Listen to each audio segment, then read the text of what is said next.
Welcome back. 4 months after Hurricane Irma ravaged the Caribbean and Florida, it remains #1 on Google's list of top searches for 2017, with everything facing Congress and the Trump agenda. Where do we stand on rebuilding from this year's catastrophic natural disasters? Joining me now is risk expert Sweta Chakraborty. Thank you so much for joining us. Thank you so much for having me. So off the very top, let's take a look. Google's top 10 searches for 2017. Leading it off, as we just said, Hurricane Irma. Also, if you look in there, Hurricane Harvey at number 8. And we haven't really heard an update as to how people are doing there. What can you tell us? Sure, absolutely. First and foremost, I think it's an incredibly heartening news story that people are concerned and they're searching for these hurricanes. It says a lot about America's character.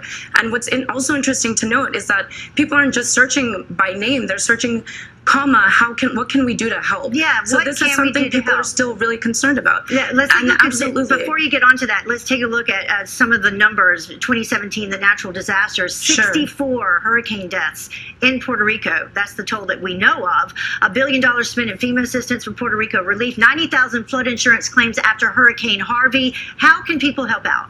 Yeah, absolutely. And it's a lot to expect with the limited resources that we have, given the amount of natural disasters that we experienced. In addition to the hurricanes, we had 24 wildfires going along at the same time. And so that really stretches the resources. So we really need to count on people, individuals and nonprofits and additional stakeholders to really play a critical role in relief and recovery. Yeah. And so when people are looking to help, there's 25 million people still being affected. And it's an ongoing effort. There's still 10,000 plus FEMA troops. That it's the longest continued relief and recovery effort in FEMA's history. And so it's really critical to be a neighbor and to look after your neighbors and to change the culture of preparedness so that we are more proactive in managing these risks, because we know that they're going to increase in intensity going forward. Yeah. And so ultimately we really need to change how we view these risks and think about it much more proactively. Well, and how can we do that? Finally, how can we do that? What's really fascinating, if you look at Puerto Rico, it's an interesting case study in terms of how to ensure that we have a more energy resilient infrastructure in place. And so you see a lot of conversation and key strategy now. Governor Como was leading one of the charges, working with the Puerto Rico Power Authority, PREPA, and really put out a report this week in terms of how to ensure that energy is going to be abundant, it's going to be a lot more affordable.